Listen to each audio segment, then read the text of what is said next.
माफी चाहता हूँ, बीच में पता नहीं नेटवर्क कैसे गड़बड़ हुआ। शायद ठीक आवाज आ रही हो तो कोई एक ओके कर दें, वरदान सा देख लें। सही आ रहा तो आप ओके कर दें, मैं बात शुरू करूं। बीच में पता नहीं नेटवर्क में कुछ दिक्कत आई, वीडियो बंद हो गया। जो भी देख रहे हैं कोई ओके करें तो मैं बात शुरू करूं। यदि सही आवाज आ रही हो, ठीक है, तो आप ओके कर दें तो मैं बात शुरू करूं। जी जी, धन्यवाद। मैं बात कर रहा था कि हमारी पहचान ये है कि हम दूसरों से आयातित चीजें नहीं लेते। हमारा अपना है, हमारी अपनी विरासत है, हमारे पास में उठाती है कि पर मुखापेक्षी पंख ओ परवाज नहीं रखते। हम अपनी जुबां पे किसी और की आवाज नहीं रखते और निगाहों में रहती है आसमां की बुलंदियां सदा। हम धरातल को कभी नजरअंदाज नहीं रखते। धरातल को बना के रखना है और ये धरातल, हमारा धरातल, हमारी ताकत, हमारी शक्ति, हमारी वक्तृत्व कला है, यह अभिव्यक्ति की स्वतंत्रता है, हमारी विमल वाणी है। चारण गढ़वी युवा महासभा के मित्रों से निवेदन करता हूं, समाज का काम करना आपने शुरू किया है। ये समाज सेवा का जो काम है वो बड़ा कठिन वाला काम है। इसको हम थैंकलेस जॉब कहते हैं, जिसमें कभी आपको धन्यवाद मिलने वाला नहीं है। ये अपेक्षा नहीं करनी चाहिए। यद्यपि मैं निवेदन करता हूं कि जो भी समाज का और सामाजिक हित का काम करता है, उस व्यक्ति को समाज अपने पलकों पे बिठाता है, उसको सम्मान देता है समाज। लेकिन उसे अपेक्षा नहीं करनी चाहिए कि मुझे ये सम्मान मिल जाए, ये मिल जाए। इससे बचना पड़ेगा। इसलिए मैं निवेदन करता हूं, जो अभी पदाधिकारी बने हमारे युवा साथी, अच्छे से काम करें। कदम कदम पे चुनौतियां आएंगी सामने। कोई एक मुक्तक है कि माझी तेरी कश्ती के तलबगार बहुत हैं, इस पार तो कुछ हैं, उस पार बहुत हैं। और जिस शहर में खोली है शीशे की दुकान तुमने, वहां पत्थरों के खरीदार बहुत हैं। चुनौतियों का सामना करना पड़ेगा, कदम कदम पे सोच के चलना पड़ेगा, 100 बार सोच करके बात करनी पड़ेगी। क्योंकि अब आज समाज के नेतृत्व करता है आप। आज की बात, आज से आप जो कुछ बात कहेंगे वो समाज की बात होगी, समाज का स्टैंड होगा।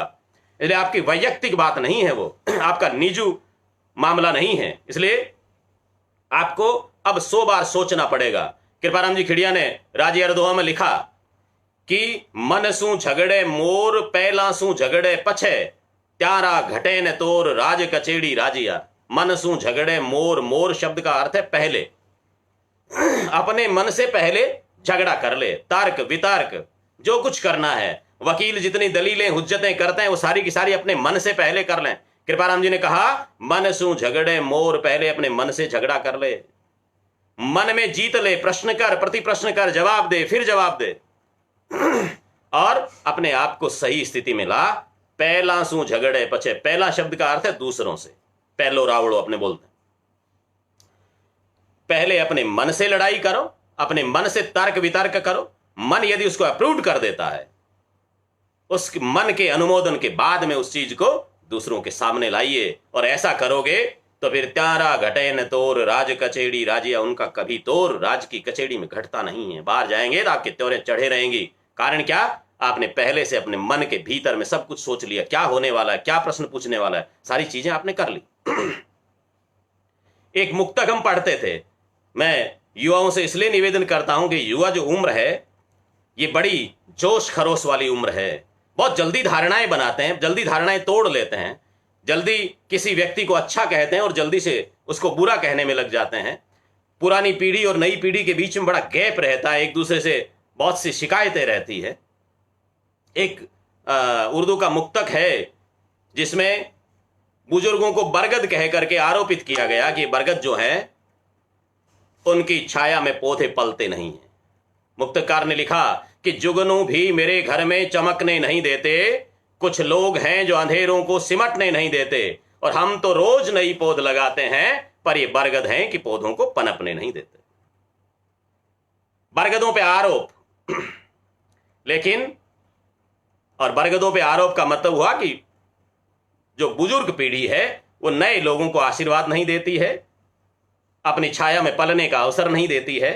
लेकिन मैं निवेदन करता हूं, चारणों का चिंतन जहां से लोगों का चिंतन बंद होता है, वहां से शुरू होता है। इसलिए हम इस मुक्तक की बातों को खारिज करते हैं। मैंने जवाब लिखा उसको, और मैं मेरे युवा साथियों से कहना चाहूंगा कि हम तो बरगदों की छाया में पलने वाले पौधे ही हैं। हमें तो हमारे बरगदों ने इतनी छाया दी है कि हम पे किसी तरह की आंच आई ही नहीं। इसलिए मैं निवेदन करता हूं युवाओं से, हमें बुजुर्गों की छाया में रहना, इन बरगदों की छाया को कैसे प्राप्त कर सकते हैं? अपनी हैसियत को बनाना पड़ेगा, अपनी काबिलियत पैदा करनी पड़ेगी। इसलिए युवाओं से आह्वान करता हूं, मेरा एक मुक्तक सुनिएगा कि मन हर अपनी हस्ती से तू जर्रे जर्रे को हैरानी दे।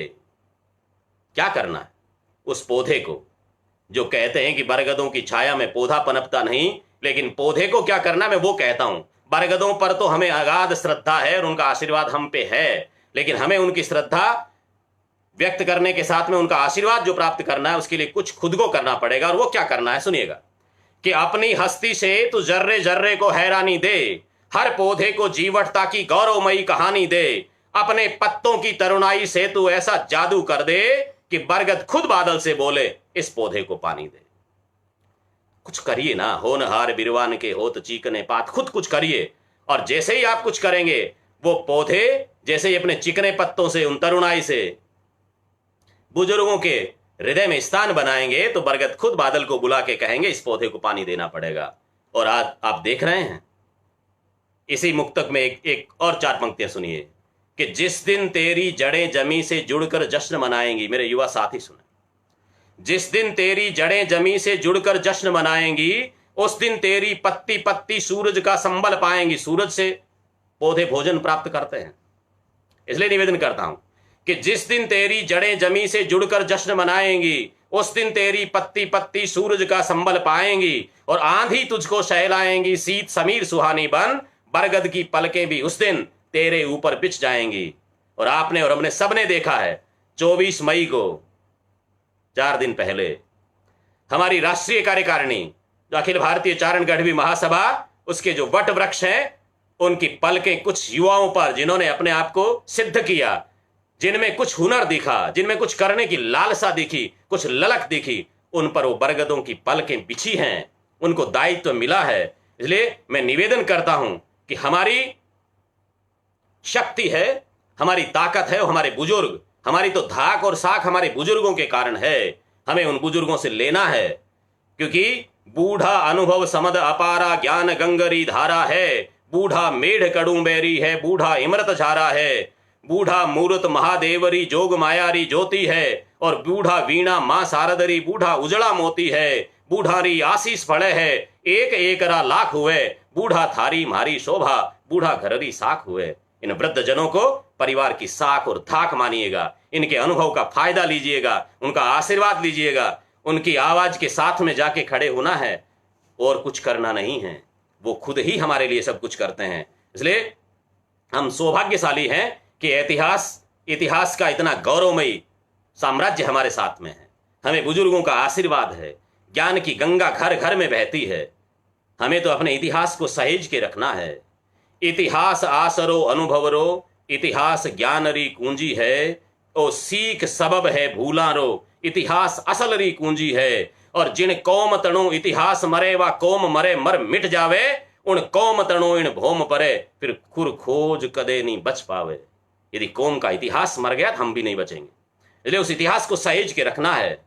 निवेदन करता हूं कि चारणों का इतिहास शौर्य का इतिहास रहा है।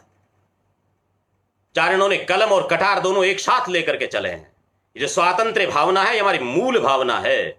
स्वतंत्रता को हमने अपनी आराधना माना है, हमने स्वतंत्रता को अपनी शक्ति माना है। और कलम के साथ में तलवार के यदि उदाहरण देखने हो, हमारे मित्र युवा साथी पढ़ें। मैं निवेदन करूंगा उनसे कि आप सूर्यमल मिशन की वीर सतसई में और नाथुदान जी मेहरिया की वीर सतसई की भूमिकाएं पढ़िए। उनमें आपको अनेक उदाहरण मिलेंगे कि चारणों ने अपने शासकों के साथ में, अपने राजाओं की ओर से लड़ते हुए वीर गति प्राप्त की है। इतने अनेक उदाहरण मिलेंगे। एक आध का जिक्र करता, अलाउद्दीन खिलजी ने जब जालौर पर आक्रमण किया, तो कान्हड़दे ने और उनके पराक्रमी पुत्र वीरमदेव सोनगरा ने उनका मुकाबला किया। उनके साथ में हमारे समाज के सहजपाल गार्डन एक योद्धा के रूप में सोनगरों की तरफ से लड़े और वीरगति को प्राप्त हुए। न केवल सहजपाल, वरन उनके 2 भाई सोहड़ गार्डन और नरपाल गार्डन, उनके 2 भतीजे मान और कान गार्डन, ये उस युद्ध में वीर गति को प्राप्त हुए मातृभूमि के लिए। मात्र हमने कलम नहीं चलाई है, तलवार भी चलाई है। कुछ नाम और याद रखिएगा, मेहाजल दधवाड़िया, बारट सांढल, देवकर्ण सांधु, रत्नु आसराव आदि ऐसे चारण सूरवीर हुए हैं जिन्होंने अलग अलग युद्धों में अपने स्वामियों के लिए वीर गति प्राप्त की है। खानवा के युद्ध में राणा सांगा की तरफ से लड़ते हुए महावीर जो मांडन दधवाड़िया है, उन्होंने इतना शानदार युद्ध किया कि गीतों में पढ़ते हैं तो प्रफुल्लित हो जाते हैं। उस दधवाड़िया मांडन ने अपने शौर्य से सबको अचंभित किया और वीर गति प्राप्त की खानवा के युद्ध में।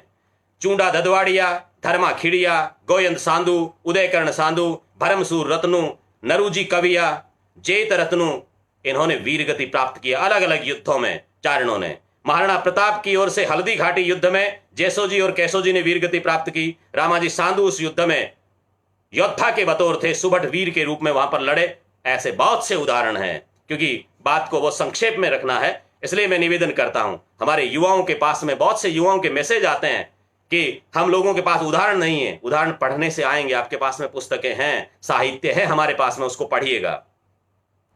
हम स्वतंत्रता के उपासक हैं। केसरी सिंह जी बारठ ने तो मां भगवती की जो स्तुति लिखी है, उसमें भी मां को स्वातंत्र्य का महासागर कहा है। आप सोचिए, केसरी सिंह बारठ जैसा व्यक्ति चारणों की तरफ से मां भगवती की आराधना करता है और उसमें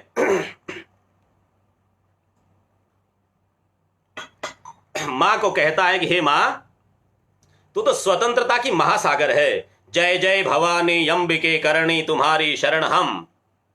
प्रार्थना लिखी हम सब बोलते हैं घरों में। उसमें अंतरा आता है कि बहुत सोए गाढ़ निद्रा चाहते जागरण हम, स्वातंत्र्य की तू महासागर तेरे ही हैं निर्झरण हम। जय जय भवानी अंबिके करनी तुम्हारी शरण हम। मां को स्वातंत्र्य की महासागर कहा। यह हमारी मूल चेतना है। स्वातंत्र्य, स्वतंत्रता, आजादी। बंध के कैसे रहें? केसरी सिंह जी बारठ सोन्याणा, केसरी सिंह जी बारठ बहुत हुए हैं। केसरी सिंह जी बारठ सौदा भी हुए, अन्य भी हुए। सोन्याणा के जो केसरी सिंह जी हैं, बहुत जबरदस्त कवि थे। उन्होंने प्रताप चरित्र, उनका काव्य पढ़िए। मुझे लगता है कि मनहरण कवित्व में तो केसरी सिंह जी को महारत हासिल था। इन्होंने शानदार कवित्व लिखते हैं। उन्होंने लिखा, महाराणा प्रताप से जब मान सिंह प्रताप के पास में गए और उनको जब कह रहे थे, मान सिंह ने महाराणा प्रताप से कहा कि आपके ये दुख देखे नहीं जाते, आप तो अकबर से हाथ मिला लीजिए, सारे सुख हो जाएंगे। महाराणा प्रताप ने जवाब दिया मान सिंह से, और केसरी सिंह जी बारठ वहां पर लिखवाते हैं। लिखने वाला तो कवि है ना, महाराणा प्रताप जैसे व्यक्तित्व से कहलवाते हैं कि प्यारी है स्वतंत्रता सबे ही जीवधारी ने को, सारे जीवधारियों को स्वतंत्रता प्रिय है।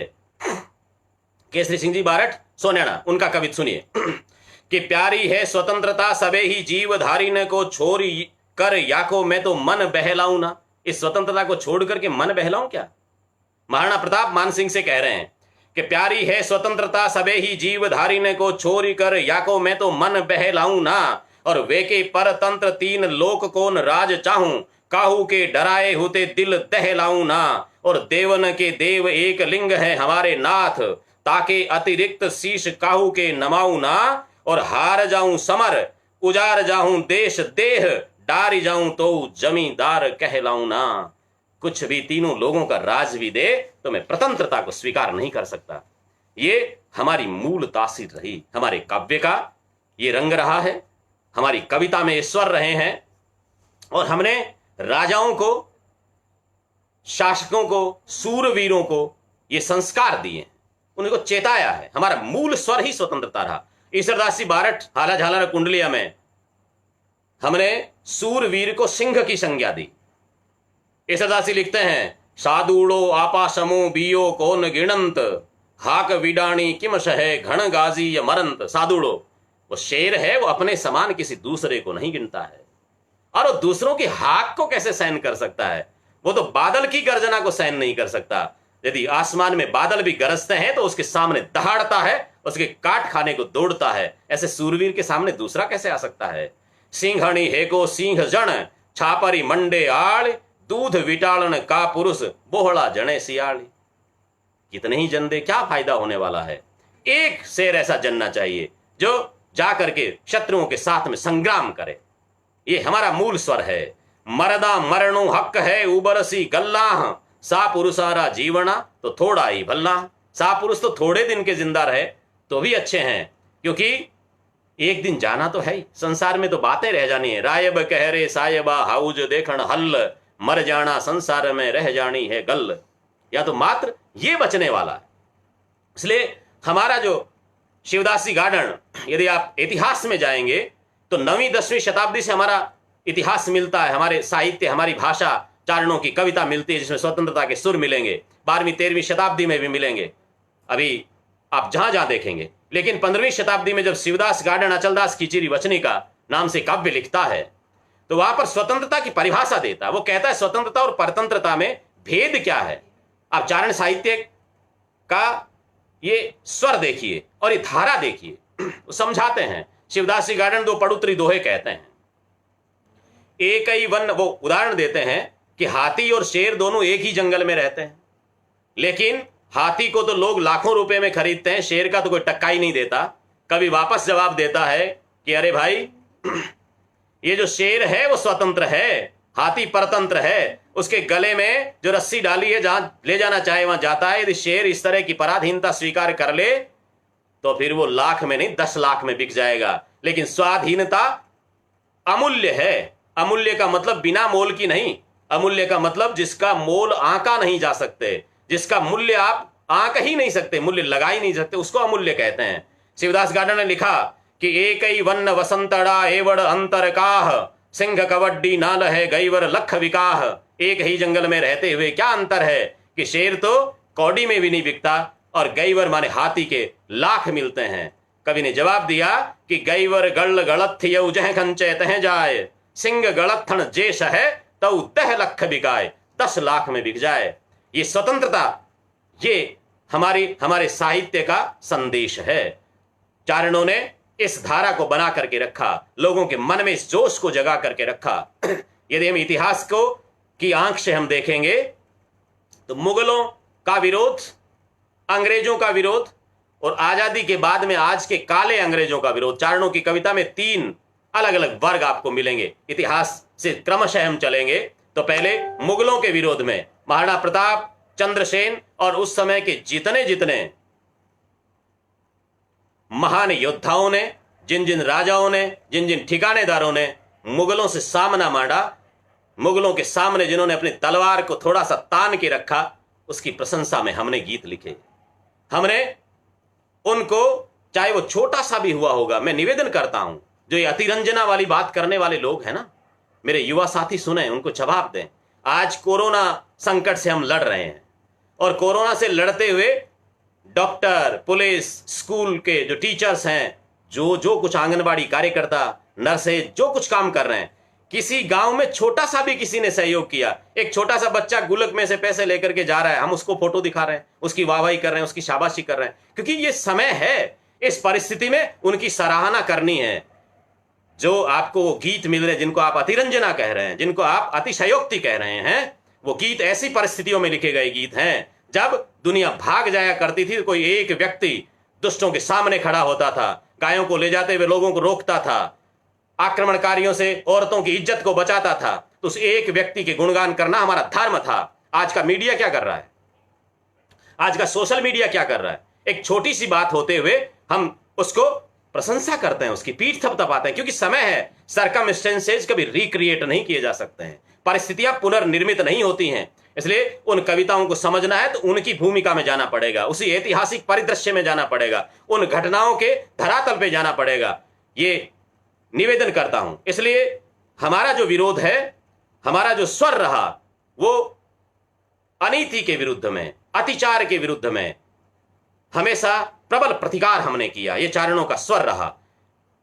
जब महाराणा प्रताप, आप सोचिए, आज किसी व्यक्ति के विषय में कुछ जानकारी देनी हो, अकबर के दरबार का दृश्य, महाराणा प्रताप देवलोक गमन कर गए, अकबर के दरबार में सारे लोग बैठे हैं, और जैसे ही सूचना मिली, अकबर के मन में पश्चाताप हुआ कि मैं जिस व्यक्ति को जीतने के लिए इतने दांव पेच खेले, लेकिन वो व्यक्ति इस संसार से चला गया, लेकिन मेरे सामने झुका नहीं। और ये मन में पीड़ा जो हुई, तो अकबर उस पीड़ा को पचा नहीं पाया और अपने दांत को बंद करके जीभ को काट खाया उसने। सारा सारा दरबार निस्तब्ध, सारे चुपचाप बैठे, कौन बोले, कौन कहे, क्या पूछे, बात तो यही है। लेकिन दुर्सा आढ़ा खड़े होते हैं, राष्ट्रीय कवि, वो उस समय का ओरल मीडिया, वो खड़ा होता है और कहता है कि अकबर ने क्या सोचा, क्या कहा और क्या विचार आया। वहां दरबार में घोषणा करता है, अस लेगो अणदाग पाग लेगो अणनामी, गो आडा गवड़ाए जको बहतो धुरवामी, नव रोजे नह गयो नगो आतसा नवल्ली, नगो झरो के हेठ जेठ दुनियाण दहरली, गहलोत राण जीती गयो दसन मूंद रसना डसी, निशास मूक भरिया नयन तो मृत शाह प्रताप सिंह। प्रताप सिंह जी, महाराणा प्रताप, हे प्रताप, तेरे जाने पर, तेरे देवलोक गमन पर अकबर पश्चाताप कर रहा है। क्या पश्चाताप कर रहा है? असल एगो अणदाग, अपने घोड़े पर मेरा निशान कभी नहीं लगने दिया, वो चला गया, दुनिया मेरे निशान लगा करके घोड़ों पे बैठी है, मेरी चाकरी स्वीकार कर ली लेकिन उसने स्वीकार नहीं की।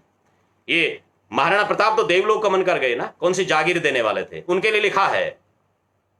और इसलिए लिखा कि आने वाली पीढ़ियों को प्रेरणा मिले। असल एगो अणदाग पाग लेगो अणनामी, कभी पगड़ी इसके सामने झुकी नहीं, गो आड़ा गबड़ाए, उसने अपने गाने गवाए, अपने विरुद्ध के गाने गाए, लोगों ने गीत लिखे, उसके यश के गान हुए। जगो वह तो धुरवामी, हमेशा उसका वामी बहा, उसके सामने प्रतिकार करते हुए उसके विरुद्ध में चला। कभी नवरोजे में नहीं आया, वो पारसी नवल वर्ष जो उनका मनाया जाता था उसमें कभी शामिल नहीं हुआ, कभी दिल्ली आकर के हाजिरी नहीं लगाई, वो चला गया। गहलोत राण जीती गयो। अकबर मन में सोच रहा है कि हे गहलोत, हे महाराणा प्रताप, तू जीत गया और मैं हार गया। और ये हार जैसे ही उसके दिमाग में आती है तो अपने दांत से अपनी ही जीभ को काट खाता है।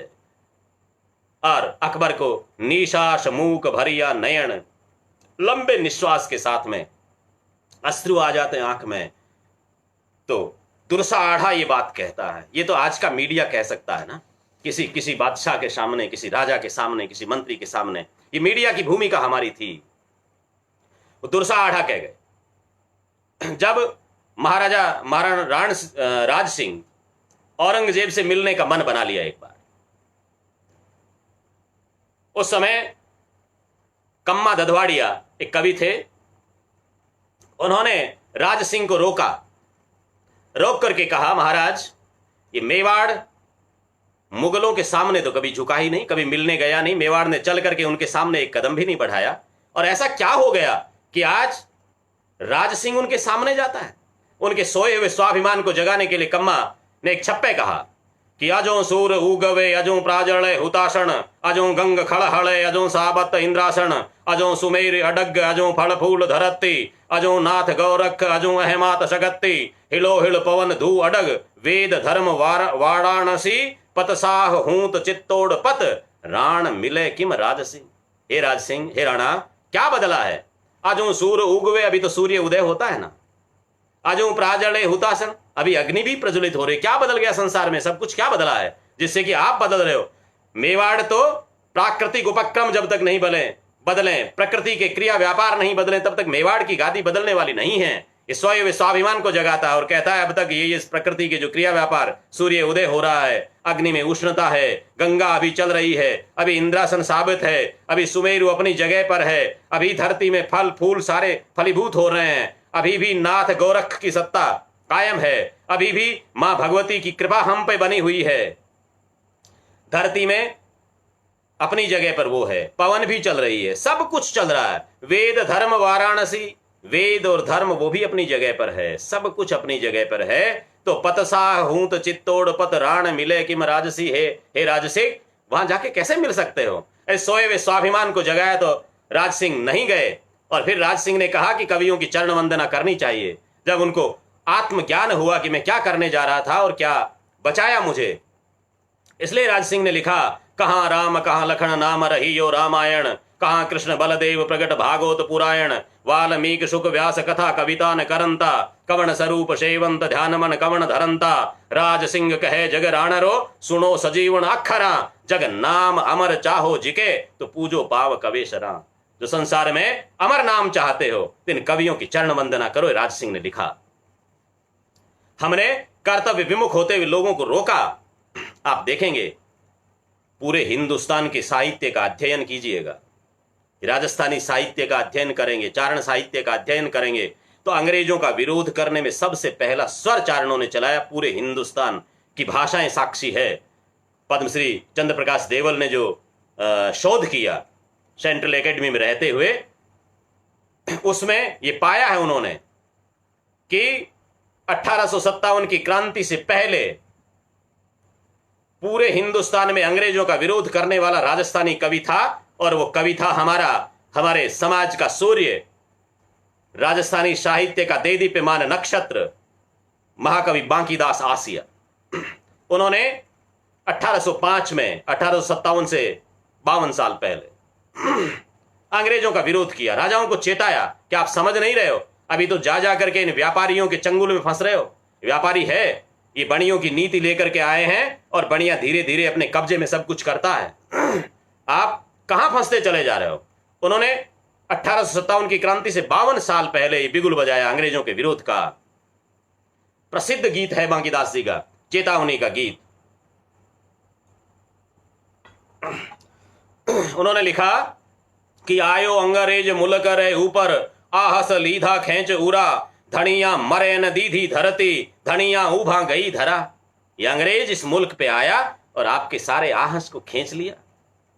धनियों ने, इस धरती के मालिकों ने, यहाँ के राजाओं ने, उन्होंने शूरवीरों ने मर के भी धरती नहीं दी, और ये धनी उभे हैं, खड़े हैं सारे, इनके सामने धरती चली जा रही। फौजा देखन कीधी फौजा, दोयण किया न खड़ा डला, खवे खांच चूड़े खावंदरे, उणहिज चूड़े गई इड़ा। इतनी कटु बात कोई लिख नहीं सकता, ये दुर्सा आढ़ा जैसा व्यक्ति लिख सकता। बांकीदास आसिया, दुर्सा आढ़ा, ऐसी प्रबल शक्ति वाले लोग थे। बांकीदास ने लिखा, हमारे यहाँ परंपरा है, जब एक औरत किसी दूसरे के, अपने पति को छोड़ करके दूसरे की चूड़ियां पहनती है, तो पहले की चूड़ियां तोड़ती है और फिर दूसरे की पहनती है, परंपरा है। बांकीदास ने चुटकी ली राजाओं पे और राजाओं को कहा, अरे नाजोगो, ये तुम्हारी जो धन्या थी, तुम्हारी जो पत्नी थी, क्योंकि राजा जो होता उसकी भार्या होती है राज सत्ता, इसलिए तुम्हारी ये धरती भार्या थी, तुम भूप थे, और तुम्हारी ये पत्नी खवे खांच चूड़े खावंदरे, तुम्हारे नाम का पूरा कंधे तक का चूड़ा पहन करके उणहिज चूड़े गई इड़ा, वही चूड़ा पहन के दूसरे के चली गई। शर्म तो करो, चूड़ा नहीं तोड़ा तुम्हारा चूड़ा पहन के दूसरों के चली गई, यानी सब कुछ तुमने उनको दे दिया। आप मरते तो चूड़ा तोड़ते ना, जिंदा की चली गई तो चूड़ी कैसे तोड़े? मरने के बाद में चूड़ी तोड़ने की परंपरा, इसलिए आप जिंदा हो, या तो मर गए होते या जीत गए होते, तब संसार में नाम होता। बांकीदास ने आगे लिखा कि राजाओं से अपेक्षा नहीं रही, तो सामान्य जन को भी हमने जगाया, मात्र राजा नहीं। उन्होंने लिखा कि मही जाता चींचाता महला ए दुय मरण तना अवसाण, राखो रे कीहिक रजपूती, मर्द हिंदू की मुसलमान। मही जाता, धरती जा रही हो, चींचाता, महिला औरतें, नारियां कहीं संकट में हो। हमारा तो मूल जो जीवन दृष्टि रही, जीवन के आदर्श रहे, वो यही रहे ना, धर जाता धर्म पलटता, त्रिया पड़नता ताव, तीन दिहाड़ा मरण रात कवण रंग कुण राव। इसलिए बांकीदास ने कहा, मही जाता चींचाता महिला, धरती जा रही हो, औरतें रो रही हो, उन पे संकट हो, ए दुय मरण तना अवसान, ये दोनों मरने के अवसर हैं। राखो रे किहिक रजपूती, मर्द हिंदू की मुसलमान। कोई हिंदू या मुसलमान जो भी है, लेकिन वो भारतीय है ना, इस भारत का है। अंग्रेजों से लड़ने के लिए कोई तो आगे आओ, कोई तो तलवार तानो, इनके सामने कोई तो सीना तान करके रखिए, आइए तान करके सामने खड़ा होइए, कोई तो हिम्मत करे, अंग्रेजों का विरोध करें। शंकरदान सामोर ने कहा 1857 की क्रांति के समय, कहा कि ये समय है, ये अवसर है, इस अवसर को चूक गए तो फिर जिस तरह से एक हरिण फाल कहते हैं, जो छलांग लगाता है हरिण, तो एक छलांग लगाता है, यदि छलांग में चूक गया तो फिर से छलांग नहीं लगा पाता, क्योंकि शिकारी उसका शिकार कर लेता है, और यदि छलांग लगा दी तो फिर गोली उसको लगती नहीं, वो शिकार से बच जाता है। इसलिए उन्होंने लिखा कि आयो अवसर आज प्रजापक पूर्ण पालन, और आयो अवसर आज गर्भ गोरारो गालन, आयो अवसर आज रीत राखण हिंदवाणी, आयो अवसर आज विकटरण खाग बजाणी, फाल हिरण चूक्या फटक, पाछो फाल न पावसी, आजाद हिंद करबा अवर, अवसर ईशो न आवसी। शंकरदान सामोर, शंकरिये सामोर रा गोली जिसड़ा गीत, मीत ज साचे मुल्क रा रिपुमा उलटी रीत। शंकरदान सामोर ने गोली जैसे गीत चले। उन्होंने कहा कि यह अवसर ऐसा आया है, प्रजा के पक्ष की पालना करिए, इन गौरों के गर्व को गालिए, हिंदुस्तान की रीति को रखिए और रण में जाकर के खाग तलवार बजाइए। ये हरिण इस बार यदि फाल चूक गया, इस बार यदि उछाल नहीं कर पाया, तो फिर वापस ये उछलने का अवसर नहीं मिलेगा उसको। और आजाद हिंद करबा अवर अवसर ईशो न आवसी, हिंदुस्तान को आजाद करने के लिए ऐसा अवसर फिर से नहीं मिल पाएगा। ये स्वातंत्र चेतना है हमारी। 1857 की क्रांति से पहले अंग्रेजों की लूट का खुलासा करने वाले चारण कवियों पे अनेक आर्टिकल्स हैं। आप माणक पत्रिका में राजस्थानी में लिखे कई आर्टिकल, जिसमें जहूर खां जी मेहर के और अन्य मनोहर शर्मा के अन्य लोगों के आर्टिकल्स पढ़िए, कन्हैयालाल राजपुरोहित के आर्टिकल पढ़िए, बांकीदास आसिया, सूर्यमल मीशण, शंकरदान सामोर, जवानजी आढ़ा, दुर्गादान बारट, जादूराम आढ़ा, बुज्जी आसिया, चिमनजी आढ़ा, गोपाल जी दधवाड़िया, नवल जी लाड़स, एक एक कवि पर उनकी रचनाओं को करें तो एक एक व्याख्यान उस पर हो सकता है। इसलिए लंबा साहित्य हमारे पास में है। सूर्यमल मीशण आधुनिक राजस्थानी साहित्य का शिखर पुरुष है। वहां से आधुनिक राजस्थानी काव्य शुरू होता है, परंपरा शुरू होती है। और उन्होंने वीर सतसई में लिखा, इड़ा न देणी आपणी हालरी या हुलराय, पूत सिखावे पालने मरण बढ़ाई माय। मां की बड़ाई तो दूध को उज्जवल करने में है। सहणी सबरी हूं सखी दो उर उलटी दाह, दूध लजाने पूत सम और वलय लजाने नाह। हिंदुस्तान की औरत से कहलवाया। सूर्यमल मीशण बहुत बुद्धिमान व्यक्तित्व के धनी थे। इसलिए वीरांगनाओं से हमारी तो जो जैसे सूरवीर है वैसे ही गौरांगनाएं वीरांगनाएं। शक्तिदान जी कविया ने लिखा कि यहाँ के नर पुंगव जिस तरह से सूरवीर हैं वैसे ही हमारी गौरांगनाएं वीरांगनाएं हैं। वो तो अपने पति को आरती करके युद्ध भूमि में भेजती है और जाते समय कहती, अपनी सखियों से बात करती तो कैसी, देखिए सखियों की हथाई तो देखें। ये राजस्थान की नारी की, ये चारणों की कल्पना तो देखिए। सहणी सबरी हूं सखी दो उर उलटी दाह। एक सखी दूसरी सखी से कहती है कि हे सहेली, मैं सारी चीजों को सहन कर सकती हूं, लेकिन दो ऐसी चीजें हैं जो मेरे दिल में दाहक लगती है, आग जैसी लगती है, मुझे जला देती है। वो दो कौन सी है? दूध लजाने पूत सम, यदि बेटा दूध को लज्जित कर दे, और वलय लजाने नाह, वलय कहते हैं चूड़ियों को, यदि पति चूड़ियों को लज्जित कर दे, ये दो चीजें मुझे सहन नहीं है। और वो लज्जित कैसे होगी? कट भल जाजो युद्ध में पर मत आजो हार। युद्ध भूमि में कट भले जाओ, हार के मत आ जाना। इसलिए सूर्यमल मीशण ने वीर नारी से कहलवाया युद्ध भूमि में जाते हुए अपने पति को। आप विचार करके सोचिए, यदि इस कोरोना के दौरान कोई सब्जी लाने भी जाता है तो कहते हैं ध्यान रखना, जल्दी से आ जाना, किसी से बात मत करना, किसी से हाथ मत मिला लेना, वहां मत जाओ, यहां मत जाओ। 50 तरह की हिदायतें होती हैं। आप विचार करें, सूर्यमल मीशण की वीर सतसई की वो वीर नारी, राजस्थान की नारी अपने पति को युद्ध भूमि में जाते हुए कहती है कि बिन मरिया बिन जीतिया धनी आविया धाम, पग पग चूड़ी पाछटू जे रावतरी जाम। हे पतिदेव, युद्ध भूमि में जा रहे हो, लेकिन या तो मर के आना या जीत के आना, दो ही विकल्प है आपके पास में। यदि युद्ध भूमि से भाग करके आ गए तो पग पग चूड़ी पाछटू जे रावतरी जाम।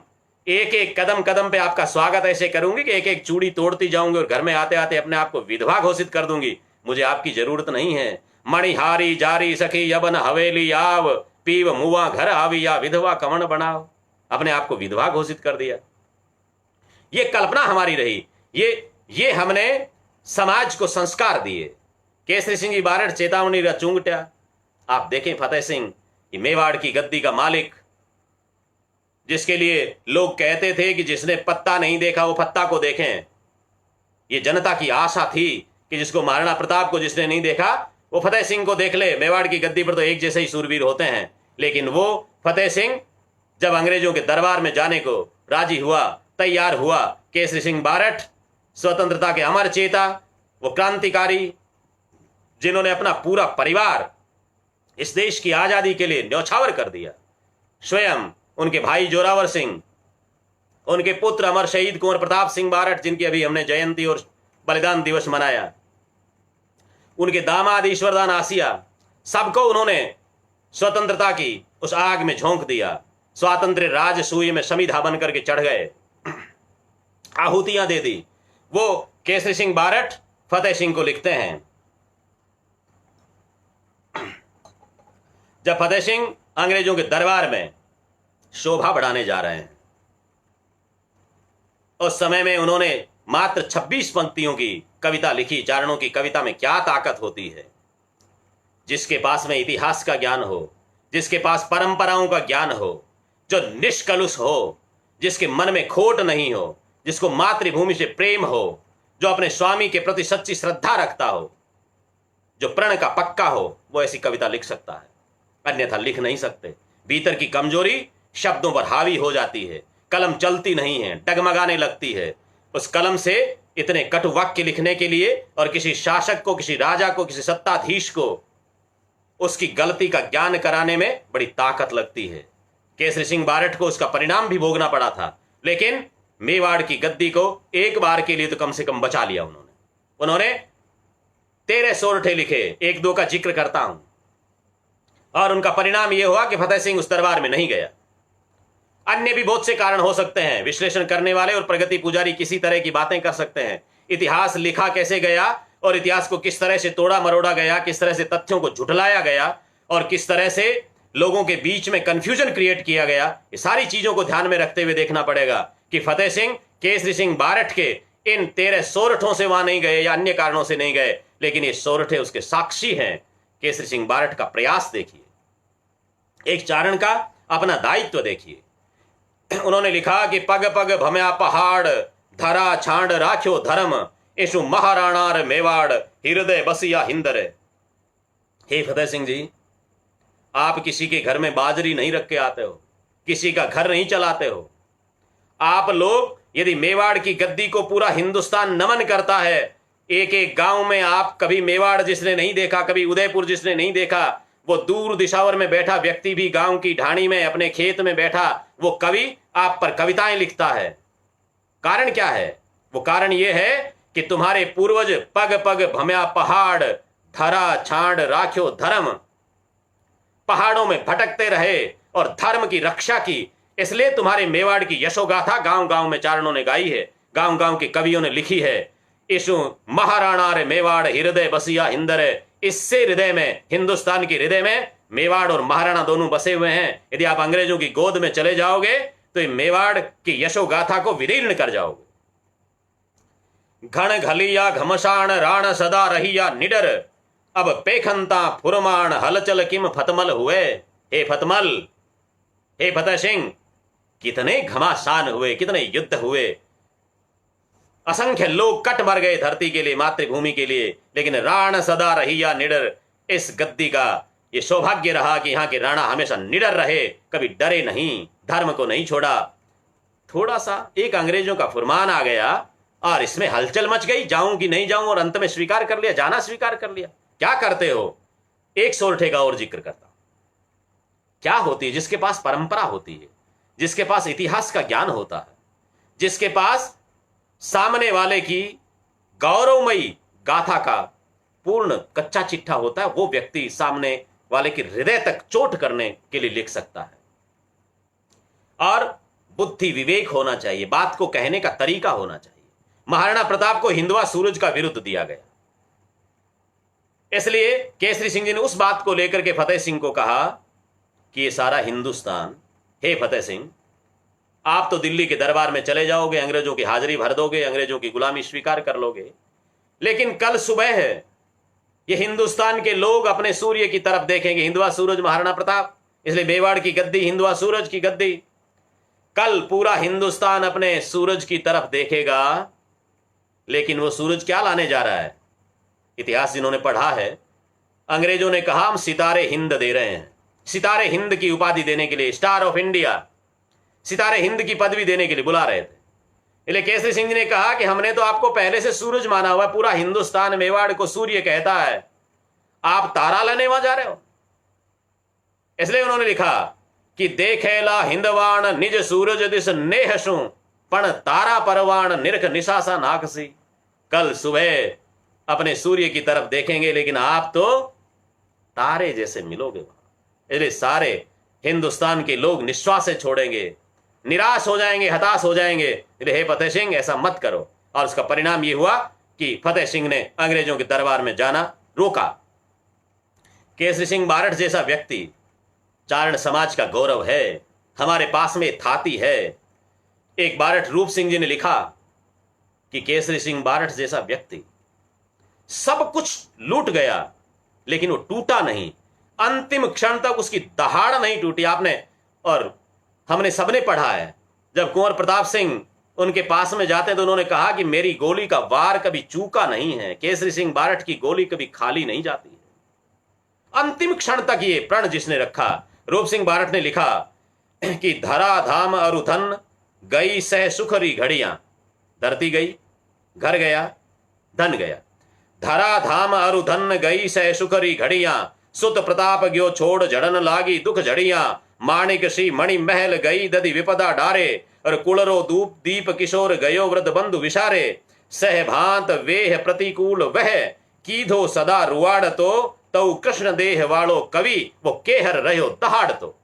दहाड़ता रहा, सब कुछ चला गया, घर गया, राज गया, हवेली चली गई, धन गया, सुख के सारे सराजाम चले गए, प्रताप जैसा बेटा छोड़ करके चला गया, माणिक कंवर खुद उनकी पत्नी चली गई, विधाता ने सारी विपदाएं दी, छोटे भाई किशोर सिंह जी भी बूढ़े बंधु को छोड़ करके चले गए, सब कुछ प्रतिकूल हो गए, लेकिन अंतिम क्षण तक उस सूरवीर ने अपना दहाड़ना नहीं छोड़ा, अपने कर्तव्य पर वैसे ही रहा, और अपनी अंतिम सांस तक महात्मा गांधी को लिखे गए पत्र हों या कैप्टन चौधरी इनको लिखे गए, रामनारायण चौधरी को लिखे गए पत्र हों, उनमें आप देखिएगा, पढ़िएगा, उनकी चेतना क्या है, उनके राष्ट्र के प्रति समर्पण क्या है, और स्वतंत्रता के प्रति उनका भाव क्या है, कितनी दृढ़ता से उस भाव को वो निर्वाहित करते हैं। इसको सोचने की जरूरत, इसको पढ़ने की आवश्यकता है। नाथुदान जी मेहारिया ने दो वीर सत्सई हमारे पास में है। नाथुदान मेहारिया ने वीर सत्सई लिखी, एक एक दोहा नाथुदान जी का पढ़ते हैं तो लगता है कि क्या मां भगवती का वरदान था उनके पास में। घोषणाएं की, उनकी शुक्तियां बन गई। नाथुदान मेहारिया के दोहे लोक के दोहे की तरह लोगों को कंठस्थ हो गए। उनको मालूम नहीं कि कवि कौन है, लेकिन वो दोहा लोक की जुबान पे है। जे करसी उणरी हुसी आसी बिन नूती, ऐन किणी रे बापरी भगती रजपूती। ऐसी ऐसी कटु घोषणा करना, जो करता है, जो निर्वाह करता है, वो ही रख सकता है। उनके पास में बिना नूती हुई आती है कौन? भगती रजपूती। भक्ति और रजपूती ये किसी की बपोती नहीं है। इनके लिए लगातार शौर्य करना पड़ता है, लगातार पराक्रम करना पड़ता है, लगातार साधना करनी पड़ती है, तब जाकर के रहती है। नाथुदान मेहारिया ने गांधी जी के चरखे से निवेदन, ये संकेत की भाषा उस कवि की है। उन्होंने गांधी जी के चरखे से भी कहा है, चरखे ये श्वेत तार निकालना बंद कर दे, गोलमेज सम्मेलन सार्थक नहीं होने वाले हैं। हिंदुस्तान से इस चरखे को, इस गांधी को क्रांतिकारियों के साथ होना पड़ेगा। इस संकेत के लिए नाथुदान मेहारिया ने दोहा लिखा कि करिया केसरी या खुले देश मुगतरो द्वार, चरखा अब तो काढ़ रे तू केसरिया तार। अरे ओ चरखा, हे गांधी जी के चरखे, केसरिया तार निकालना शुरू कर, केसरिया के साथ में हो जा, इस झंडे के साथ आ जा, क्रांतिकारियों के साथ में आ जा, तो इन अंग्रेजों को जाना पड़ेगा। ये हमारी स्वातंत्र चेतना। दुर्गादास नाम से कृति नारायण सिंह जी शिवाकर ने लिखी। उन्होंने लिखा कि विजय रूपी जो वींदनी है, विजय रूपी वधु, विजय रूपी जो दुल्हन है, उसका वर्ण करने के लिए सुंदर होना जरूरी नहीं है, लंबा होना जरूरी नहीं है, उसके लिए शौर्यवान होना जरूरी है। विजय रूपी वधु है, विजय रूपी जो दुल्हन है, वो ऐसे दुल्हे को पसंद करती है जो शौर्यवान होना चाहिए। उनका दोहा है कि डीगो चाहे खाटरो को जो रूडो कोय, वो डीगा हो, लंबा हो कि खटरा हो, ठिगना हो। को जो रूडो कोय, भले वो सुंदर हो, भले ही कट रूप हो, लेकिन विजय वनी वरसी जदे खांदे खापण हो, जो मरना स्वीकार करता है, जो घर जाले आपना चले हमारे साथ, वो सब कुछ छोड़ना पड़ता है, तब जाकर के विजय श्री प्राप्त होती है। आजादी के बाद के इन काले अंग्रेजों को चेतावनी देने के लिए और आजादी की आंधी का संकेत देने के लिए, स्वतंत्रता का स्वागत करने के लिए जब हम कवियों को पढ़ते हैं, तो आज के युग में मथानिया के कवि रेवतदान, मातृभूमि की जड़ों से जुड़े हुआ कवि, मंच पे चढ़ते थे तो कहते रेवतदान की कविता शुरू हो जाती, फिर श्रोता मंडल वाह वाह से गूंज उठता था वो पंडाल। हमें तो दर्शन करने का सौभाग्य नहीं मिला, लेकिन उनकी जब कविताएं पढ़ते हैं, उन्होंने आजादी की आंधी लिखा। उन्होंने कहा, अंधार घोर आंधी प्रचंड या धुआं धोर धम धम करती, आवे है उर में आग लिया गढ़कोटा बंगला ने ठहती, बेताल बतूड़ो नाचे है जिनरे आगे संदेश लिया, राती ने काली पीली या कुण जाने की तरह भेक किया, वे शंख बजे शरणाटारा कोई गीत मरणरा गावे है, डंकेरी चोट करे भीता बायरियो ढोल बजावे है, विकराल भवानी रमे झूम धरती सु अंबर तक चढ़ती, अंधार घोर आंधी प्रचंड या धुआं धोर धम धम करती। ये आंधी आ रही है, आजादी की आंधी, और इस आंधी में सब कुछ बदलने वाला है। उन्होंने लंबी कविता है, पढ़ते हैं तो आनंद आता है। महल के महल उड़ गए लेकिन झोंपड़ियां बच गई, आंधी निराली आंधी आई। ये संकेत देखिए, स्वतंत्रता की पूजा यहां पर भी है। हमारा स्वातंत्र चेता कवि मनुज देपावत, धोरावाड़ा देश जागरे जगाने के लिए पुरातन को छोड़िए, नवीन को लाइए, आजाद हो गए हम, और आजाद भारत का समय के हिसाब से कुछ बदलाव, उस बदलाव को स्वीकार करें। मनुज देपावत ने लिखा, उठ खोल उड़ींदी आंखड़ लिया नैणारी मीठी नींद छोड़, रे रात नहीं अब दिन होगी यो सपनारो झूठो मोह छोड़, थारी आंख्या में राच रया जंजाल सुहानी रातारा, तू कोट बनावे उण जुगरा जूनोड़ी बोदी बातारा, पण बीत गयो सो गयो बीत, अब उणरी झूठी आस त्यागरे, धोरावाड़ा देश जागरे। इस देश को जगाने के लिए उन्होंने प्रयास किया और घोषणा की कि इनकलाबरा अंगारा सिलगावे दिलरी दुखी हाय, अब छांट्या छिड़क्या नहीं बुझेला जो डूंगर लागी आज लाए, अब एक दिन एड़ो आवेला धोरानी धरती धूजेला, ए सदा पत्थर आरा सेवक पण आज मिनख ने पूजेला, इन सदा सुरंगी मुरधररा सूतोड़ा जाग्या आज भागरे, धोरावाड़ा देश जागरे। इस देश को जगाने का काम हमने किया है, स्वातंत्र्य चेतना की बात की है। डॉक्टर शक्तिदान जी कविया ने तो यह कहा कि जब जब हिंदुस्तान को आवश्यकता पड़ी तो इस राजस्थान के लोगों ने अपनी स्वातंत्र्य चेतना के बल पर सब कुछ सर्वस्व न्योछावर करके हिंदुस्तान की लाज को रखा है। राजस्थानी वंदना, राजस्थानी भाषा कविता लिखते हुए उन्होंने लिखा कि जदई भारत पर सता जोगा फतरी आंधी आई ही, जब जब हिंदुस्तान पर संकट के बादल मंडराए हम तैयार खड़े थे वहां। राजस्थान, यहाँ के शूरवीरों ने, यहाँ के साहित्यकारों ने, उन्होंने इस चेतना को जिंदा रखा कि जदई भारत में सता जोगा फतरी आंधी आई ही, बख्तर्री कड़ियां बड़की ही जो सिंधु राग सुनाई ही, गड़गड़िया तोपारा गोला फालारी अणिया भड़की ही, जो धारा धारा धसता ही खाड़ा रातंबर खड़की ही, रड़बड़ता माथा रणखेता अड़बड़ता घोड़ा उलड़ता, सरकटिया सूरा समहर में ढाला तलवारा ले ढलता, रणबंका भिड़ आरान रचे तिड़ पेखे भाण तमाशा है, उन वक्त हुए ललकार उठे, वह राजस्थानी भाषा है। उस भाषा को बनाने वाले, उस भाषा के पर्याय, उस भाषा का सौंदर्य, उस भाषा की समृद्धि को बढ़ाने वाले इन चारण कवियों की रचनाओं को पढ़िएगा। समाज के लोग जुड़े हैं और समाज के हितैषी लोग जुड़े हैं, साहित्य के प्रशंसक, साहित्य के हितचिंतक लोग जुड़े हैं। इसलिए मैं निवेदन करता हूं कि चारण साहित्य को समझने के लिए, चारणों के साहित्य की धारा को समझने के लिए, उनके मंतव्य को समझने के लिए, उन परिस्थितियों को समझने के लिए आप लोगों को इतिहास को पढ़ना होगा, घटनाओं को जानना होगा। मात पिता सुत मेहली बांधव विशारेह, सूरा पूरा वातड़ी चारण चीता रेह।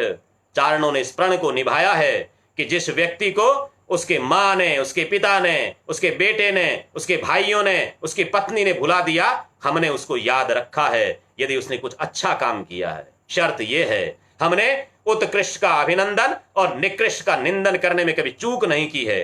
इसलिए समाज के युवा साथी जो जुड़े हैं, मैं उनसे निवेदन करता हूं, साहित्य का अध्ययन कीजिए।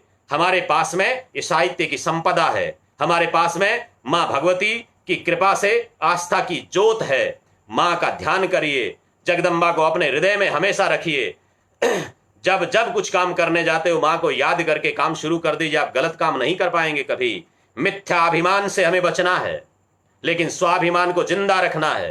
अहंकार नहीं आने देना है। विनम्रता हमारा आभूषण होना चाहिए। हम विनम्र बने, हम बात करने का सलीका सीखें। हमारे बात करने में, हमारे व्यवहार में, हमारी बॉडी लैंग्वेज में और दूसरों की बॉडी लैंग्वेज में कहीं फर्क रह जाना चाहिए।